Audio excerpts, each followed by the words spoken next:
Hi, I'm Harry Crowther. I'm the founder here at Tiny Wine, and this is your tasting. First of all, thank you so much. Rob and I really appreciate you for believing in us. We are broadcasting this from our new warehouse space, of which we used our Crowdcube investment money to attain. And at the moment, we're just sort of building it out, scaling it. There's actually a fair bit of work going on in the background, so I won't turn the camera. But look, just thank you so much appreciated.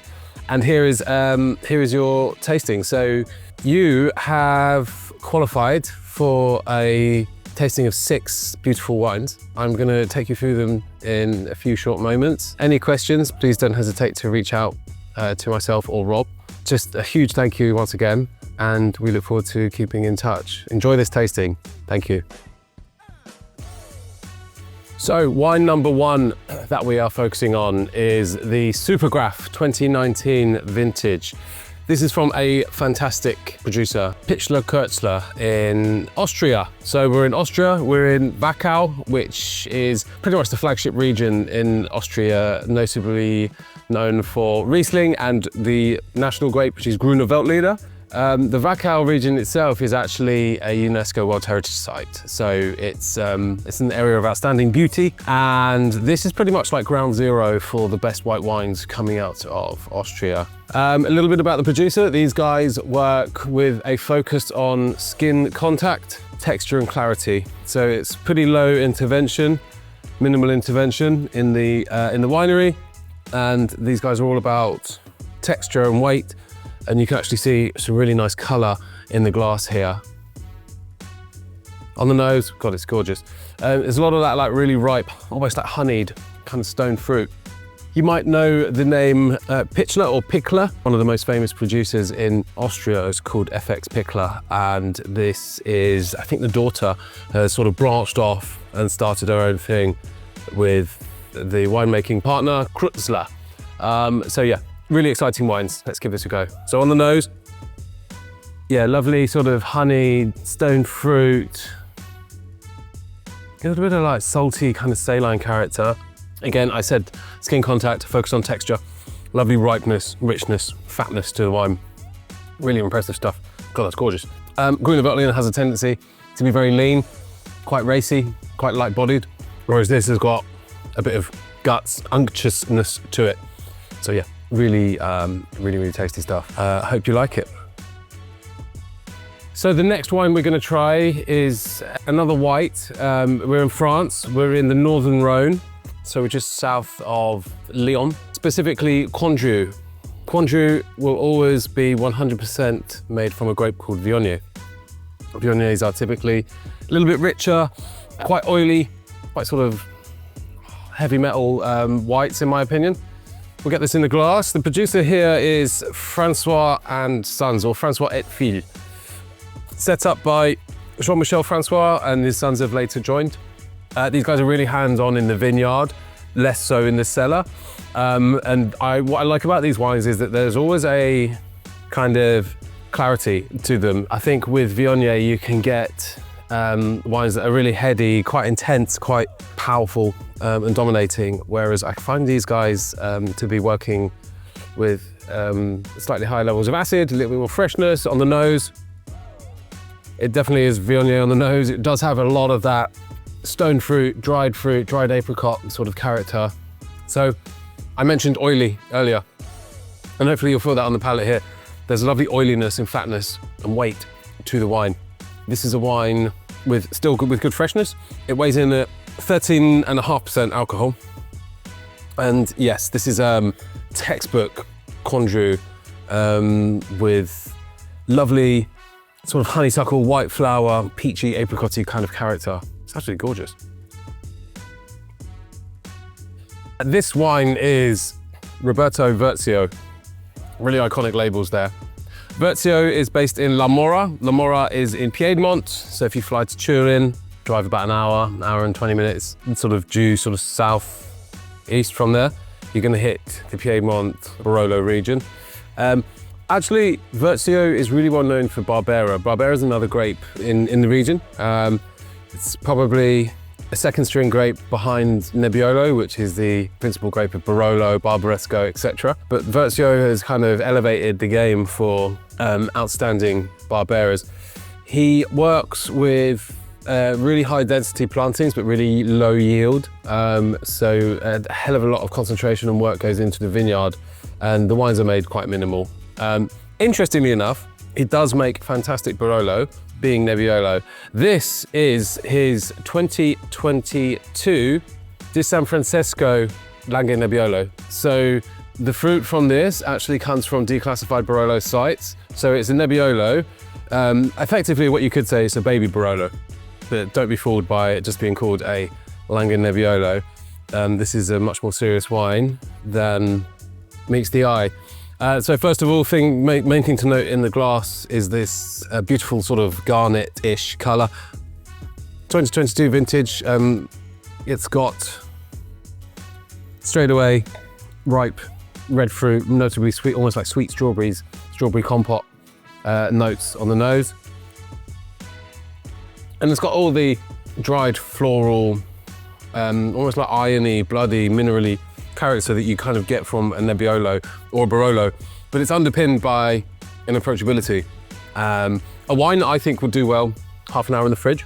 But yeah, this guy is a real reference point, certainly for Barbera globally, and he makes some pretty high quality Nebbiolo based wines as well. The Barolos are brilliant, but I actually really like this wine, and for an approachable textbook example of grape style region, this is absolutely where the money's at. Okay, we now go to South Africa. Really exciting place, a place that I tend to buy and invest a lot of wine in just because it always punches above its weight. We are in the Hemelanada region. Hemelanada translates to heaven on earth, and the producer here is Half. This is a project from the Newton Johnson stable. They're a very well-renowned producer in South Africa, and this is kind of like a sister project. I think one of the members of the Newton Johnson family, I can't remember which one, has gone and set this up. Hemelanada is, broadly speaking, the place to go in South Africa for Burgundy grapes, so Pinot Noir and Chardonnay. It's probably the core reference point for like an old world, elegant style when you're referring to South Africa. And this is the 2022 Pinot Noir. The cuvée name, which you'll have to forgive me here, is Art Jefsvlie, and it's kind of like their flagship cuvée, if you like. What I like about this wine is that it speaks to me of place off the bat. So, you know, in a buying role, sometimes when I'm struggling, you know, you always get those moments where you doubt yourself, or you get those moments where you're like, is this a good wine? Is this a bad wine? Whenever I find myself in that place, I always hark back to one thing, and that is, if I tasted this blind, where would I place it? This is a wine, actually, to be honest, all the wines on the table do that. And a lot of the wines here at Tiny Wine do that because we only buy wines that we're passionate about. But what I'm trying to say is that this is absolutely bang on South African Pinot, and it speaks to me straight away, and it takes my mind exactly to that place. And I think if you're doing that off the bat, you're probably making quite a good wine. It's quite a terroir driven wine. Anyway, red and black fruit. There is some black cherry, there's some black currant there, which I really like. There's also that slightly earthy, smoky, slightly tarry, rubber kind of character that you can find in South Africa as well. Not a bad thing. In the mouth, soft, elegant, juicy, really lovely acid, lovely freshness here. Wow. Yeah, and it's now coming through with a little bit of that Ribena, black currant leaf, green sort of bitterness, which I love. That is delicious. Textbook, very high quality Pinot from South Africa. So please enjoy that one. The next wine is Pax Mal. Pax Mal is a winemaker, moved to the States, has this obsession with Syrah, specifically the Rhone sort of grape varieties, Syrah being from the Rhone Valley. If you're really ever looking for like a reference point of Syrah outside of France, Pax Mal is probably one of the world leaders in Syrah. Obviously you've got Shiraz in Australia, kind of different proposition, but this is a real reference point to a new wave style of Rhone Valley. Winemaking here is always really low intervention, so they're working very minimally in the winery, always with native yeasts, quite a lot of whole bunch and whole cluster fermentation as well.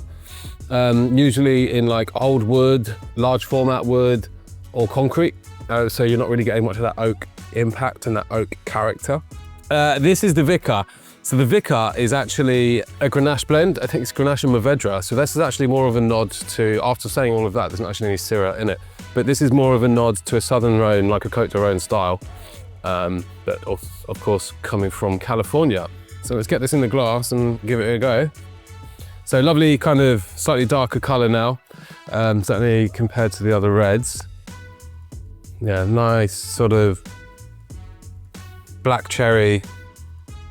It's almost got like a fig, kind of yeasty Marmite accent. Don't hate that. Juicy, fresh, crunchy, bright. Showing some nice grip as well, which you're gonna get a bit from Mourvedre, because Grenache just brings so much else to the party, a lot of that red fruit sort of character, but you're getting a little bit of that darker, more structured character from the Mourvedre. But this, for like a Californian Rhone style wine, is pretty special. Next we go to arguably my favorite wine region, which is the Loire Valley.